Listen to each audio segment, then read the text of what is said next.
할렐루야. 한 주간 평안했습니까? 프랑스의 철학자 파스칼은 습관은 제2의 천성이지만 제1의 천성을 능가한다고 말했습니다. 우리가 부모님으로부터 좋은 습관, 좋은 성품, 좋은 거 다 물려받아도 내가 스스로 어떤 습관을 갖느냐, 이것이 인생의 질이 달라지는 거예요. 사람이 타고난 성품이 있죠.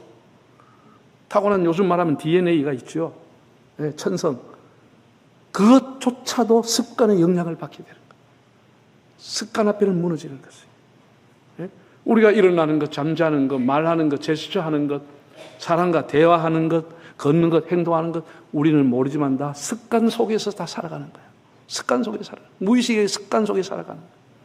영국의 철학자 휴움이라고 하는 사람은 습관은 인간 생활의 최대의 길 안내자라고 했고, 경제학자 케인스는 습관은 성격을 형성하며 성격은 곧 운명이다라고 했습니다. 웰링턴 장군은 습관은 본성보다도 10배나 강하고 지성과 이성으로도 이길 수 없다고 그랬습니다. 그만큼 습관이 무서운 거예요. 여러분이 지성으로 습관을 통제하지 못합니다. 우리가 모르는 사이에 무의식적으로 나와버린 게 습관이기 때문에 그만큼 영향력이 있는 거예요. 저 사람이 왜 저렇게 행동하나? 옳고 그름을 떠나서 그 사람이 살아온 습관 때문에 그렇게 하는 거예요. 습관 때문에 그렇게. 남을 까작까작 당기는 사람도 그 습관이에요. 너그러운 것도 습관이에요. 아유, 뭐 그럴 수 있겠지. 그것도 다 습관이에요. 옳고 그름이 없어요.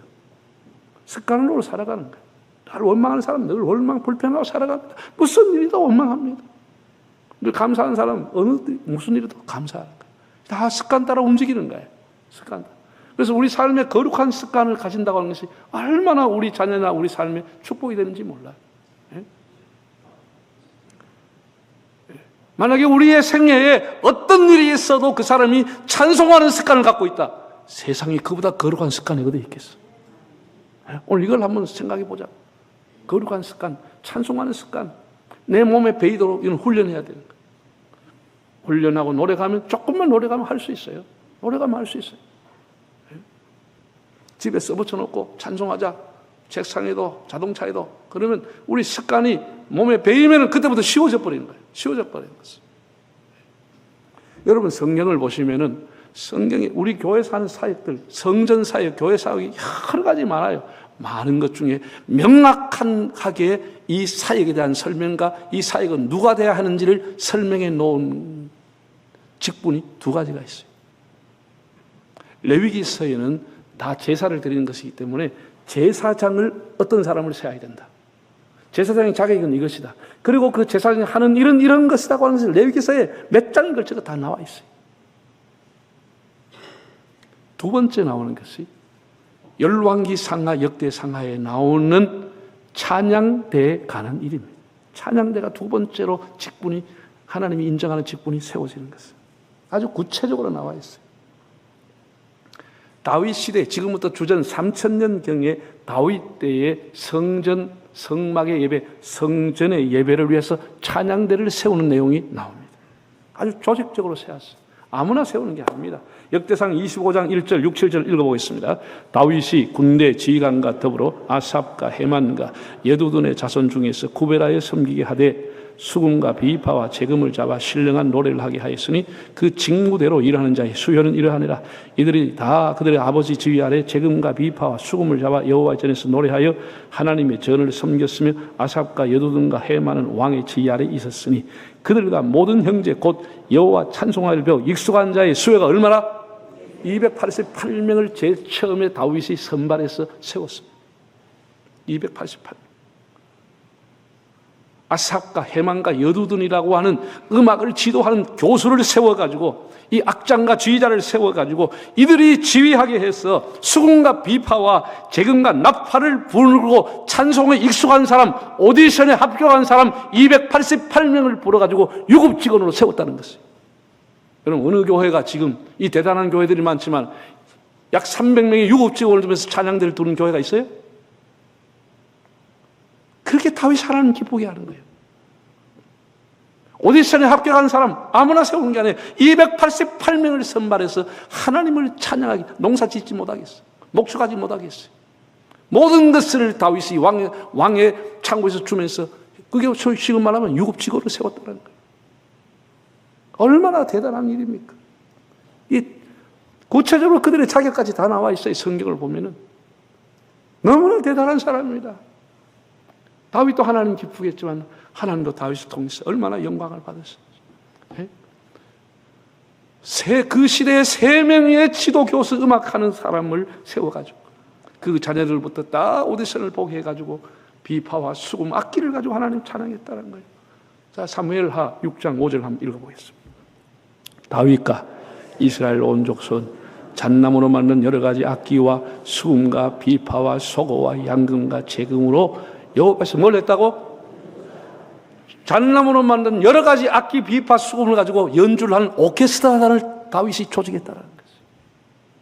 얼마나 대단한 사람이에요. 3000년 전에 오케스트라단을 다윗이 만드는 거예요. 모든 악기를 가지고 하나님 찬양하라는 거예요. 그 이하를 읽어보면 다윗이 그들에게 세마포 옷을 입혀주고, 지금 말하면 가운을 입혀준 거예요. 구별일 때는 가운을 입혀주면서 하나님을 찬양하는 찬양대를 최초로 조직한 사람이 다윗이라는 사람. 오늘 본문에 150편도 무명의 시로 나와 있지만 사실은 다윗의 시예요.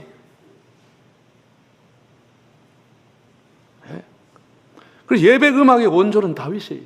모든 음악을 연구하는 사람이 올라가면 3000년 전에 다윗이 음악의 조직적인 오케스트라의 원조라고 하는 걸 알게 되는 것이죠.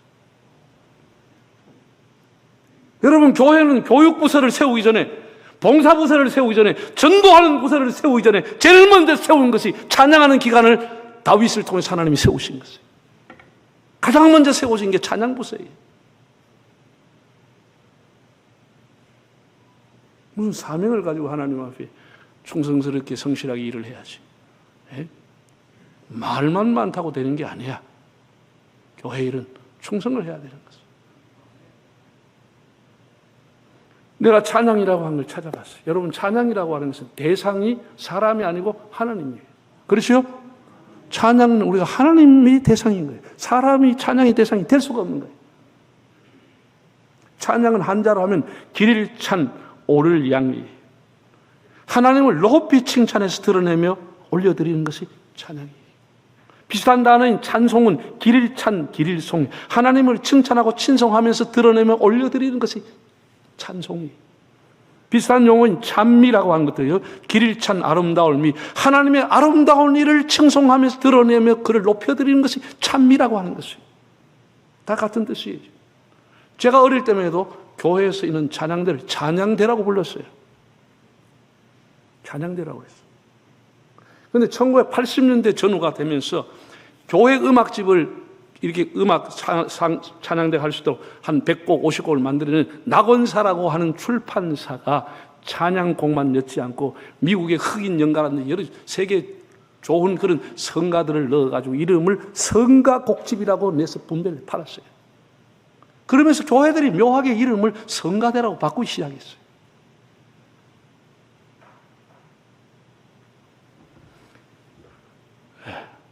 동아출판사 민중서간에서 나오는 국어사전을 보면은 찬양대란 남녀 기독교 신도로 조직된 합창대를 말한다. 성가대란 동아출판사는 아예 그 용어가 없고 민중서간에만 있는데 성가를 부르기 위하여 조직된 합창대다. 그럼 교회는 합창대요, 성가대요? 아니, 뭔 말인지 몰라요? 다시 얘기하겠습니다. 찬양대란 남녀 기독교 신도로 조직된 합창대, 성가대란 성가를 부르기 위하여 조직된 합창대. 그럼 교회에서 해야 되는 게 뭐예요? 당연히 교회는 찬양대예요. 우리 교회는 다 찬양대, 찬양대. 뭐 이런 용어조차도 모르고요. 지금 사람들 막 성가라고 하는 것은 여러분이 그 오케스트라라는 유명한 오케스트라, 클래식 오케스트라라는 사면 제목이 다 성가곡으로 돼 있어. 다 성가곡이야.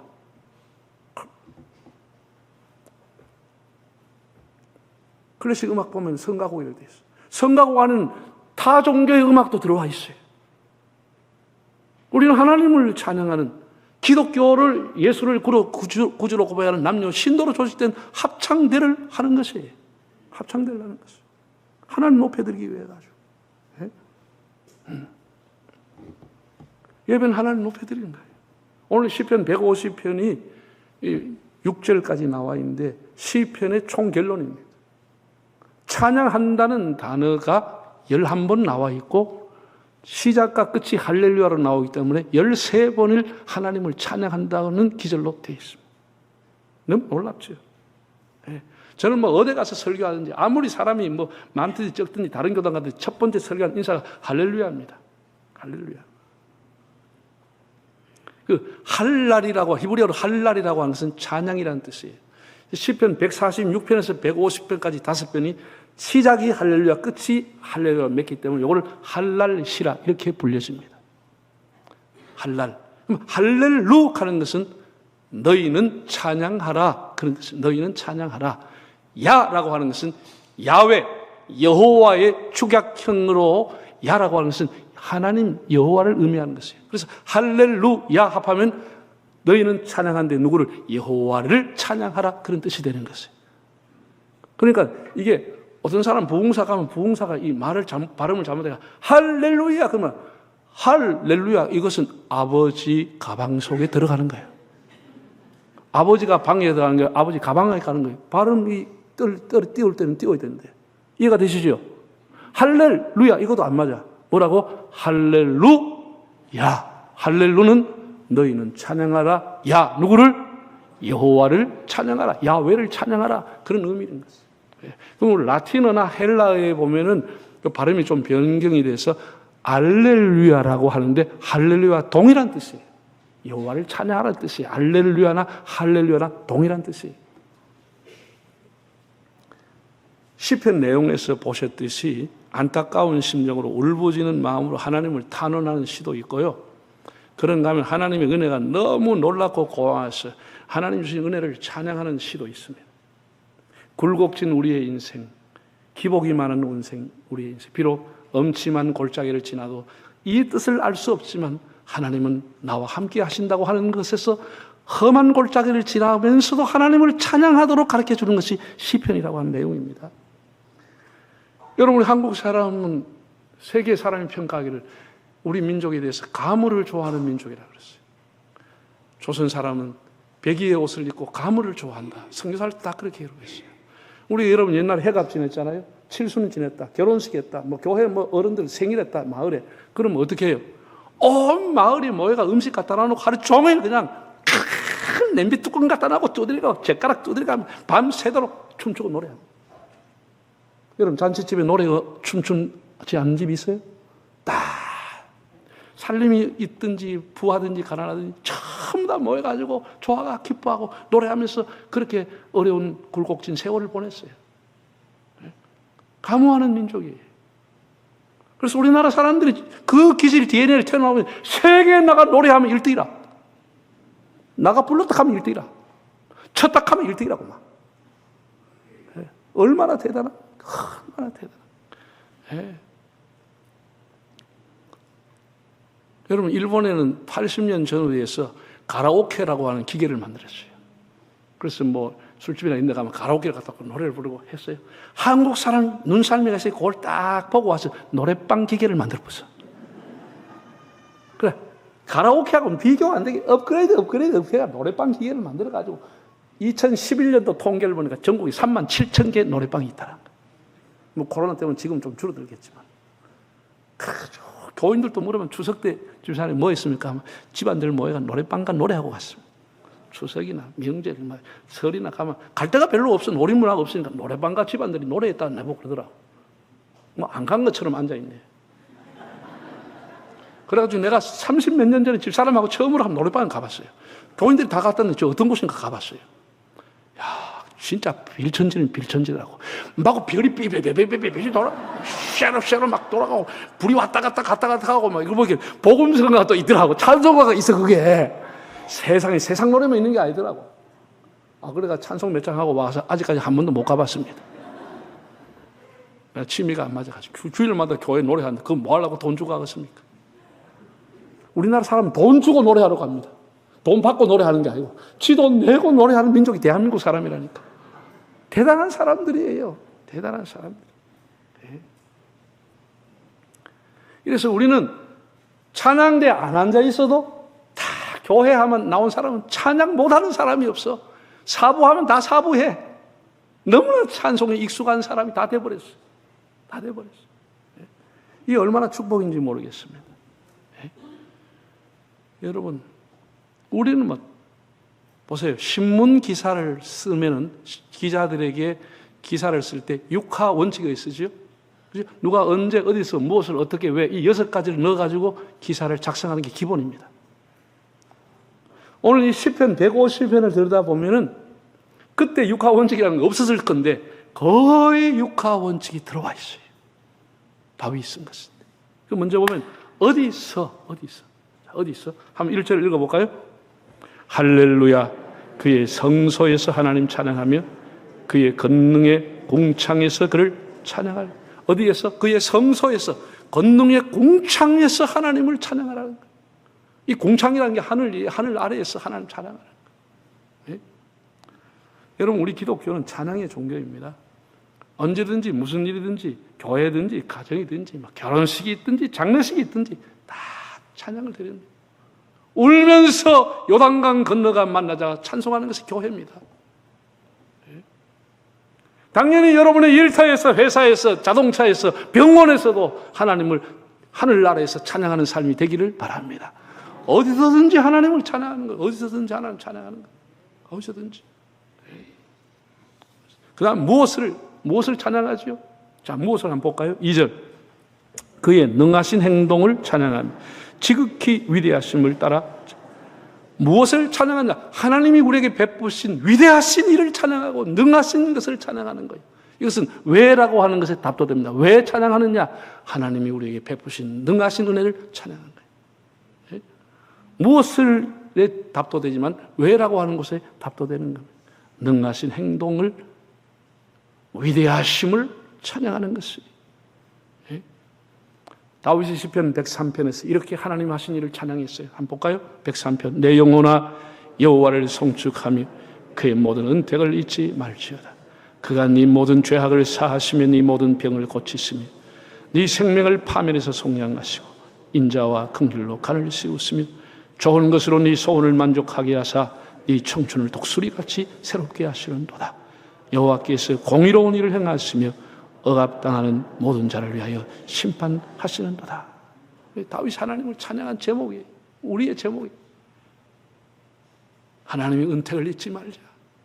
우리의 생명을 파멸해서 속량해 주신 그 하나님, 우리 죄를 속하신 하나님, 우리의 인생을 청추리처럼 독수리처럼 새롭게 하신 하나님, 우리가 억압을 당할 때 공의롭게 심판해 주시는 하나님, 우리의 질병을 사하시고 소원을 이루어 주신 하나님, 이런 내용으로 하나님을 찬양하는 것이에요. 예수님이 이 땅에 보내셔서 십자가 지게 하시고 우리를 구원하신 하나님, 위대하신 사랑을 찬양하는 것이에요. 그 다음에 세 번, 어떻게 그럼 찬양해야 돼? 어떻게 찬양해야 되죠? 3절에서 5절에 한번 볼까요? 나팔 소리로 찬양하며 비파와 수금으로 찬양할지어다. 소고치며 춤추어 찬양하며 현악과 퉁소로 찬양할지어다. 큰 소리 나는 재금으로 찬양하며 높은 소리 나는 재금으로 찬양할지어다. 어떻게 찬양하느냐? 비파와 수금으로 소고치며 춤추면서 하나님 찬양하자는 것이에요. 오케스트라단을 만들어서 하나님 찬양했습니다. 현악기, 관현악기, 목악기, 건반악기 모든 것을 동원해서 건반악기 하나님 찬양하자는 것이에요. 얼마나 대단합니까? 우리 모든 능력과 재능과 은사를 다해서 춤을 추면서 온몸으로 하나님을 찬양하자는 거예요. 여러분들 중에 자녀들이나 여러분이 악기 하신 분이 있으면 찬양대 와서 좀 성실하게 충성하면 얼마나 귀합니까? 얼마나 귀합니까? 혼자 방 안에서 그거 하지 말고 찬양대 와서 봉사하면 하나님 얼마나 기뻐하겠어요. 예? 자, 네 번째, 그럼 누가 찬양할 것이냐? 이것은 언제까지라고 하는 말도 포함되어 있어요. 누가 할 것이냐? 6절 한번 읽어볼까요? 호흡이 있는 자마다 여호와를 찬양할지어다. 할렐루야. 호흡이 있는 자마다. 우리 언제까지? 호흡이 있을 때까지 하나님 찬양하고 살아가는 거예요. 해와 달과 별과 모든 동식물, 하나님 만든 창조물, 사람까지 호흡이 있는 동안에 하나님을 찬양하는 것이에요. 세상이 이것을 우리에게 가르쳐 줬다니까요. 얼마나 귀한 말씀입니까? 사랑하는 여러분, 시편 150편에 흐르는 맥은 찬양이라고 하는 것입니다. 찬양입니다. 이 할렐루야라고 하는 것은 만국의 공통어입니다. 우리 나이가 많은 한국 사람이 태국을 갔거든. 태국에 가기 날씨가 더워. 식당에 들어가서 물을 한 잔 먹어야 되는데 물이라는 단어가 생각이 안 나니까 에이, 그래서 일하는 사람 불러가지고 H2O 알아듣더라는 거예요. 진짜 한국 사람 머리 좋습니다. 이거 H2O가 어떻게 나오는지 모르겠어. 원소 기호가 튀어 나온다니까. 그러니까 그 사람이 딱 알아듣고 물을 딱 떠왔더라는 거예요. 한국 사람 하여튼 대단합니다. 절대로 안 굶어 죽습니다. 안 굶었어요.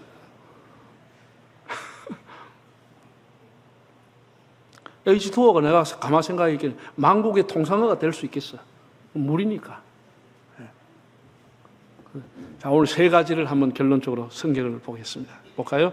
시편, 내가 노래로 하나님의 이름을 찬송하며 감사함으로 하나님을 위대하시다 하리니 이것이 소 곧 뿔과 굽이는 황소를 드림보다 여호와를 더욱 기쁘시게 하며.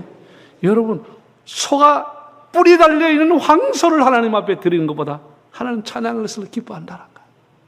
얼마나 찬양이 귀한 겁니까? 얼마나 귀한 것입니다. 또 이사야 한번 읽어볼까요?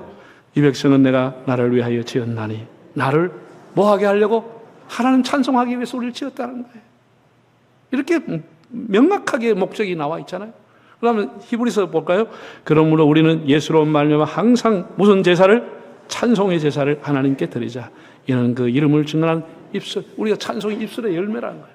찬송의 제사를 드리자라는 거예요. 예수님 십자가를 앞두고 최후의 만찬을 나누시고 그 다음에 고난받고 십자가에 가실 건데 감람산으로 가시면서 찬송하시면서 가셨다. 그렇게 기록했습니다. 우리 찬양은 모든 성도들의 거룩한 습관이 되어야 하는 겁니다. 거룩한 습관. 내 일생 소원은 늘 찬송하면서 주께로 가까이 가기를 원합니다. 그게 우리의 소원이 아니에요.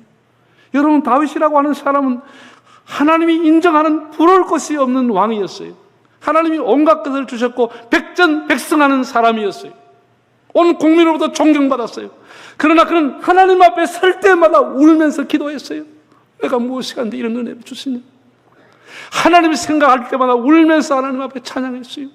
온몸을 다해서 구별된 사람들과 함께 오케스트라단과 함께 하나님 찬양했어요. 하나님 그를 얼마나 기뻐했습니까? 이름만 듣고도 기뻐한 사람이 다윗이에요. 저와 여러분의 남은 생애가 하나님을 찬송하는 할렐루야 생애가 되시기를 바랍니다.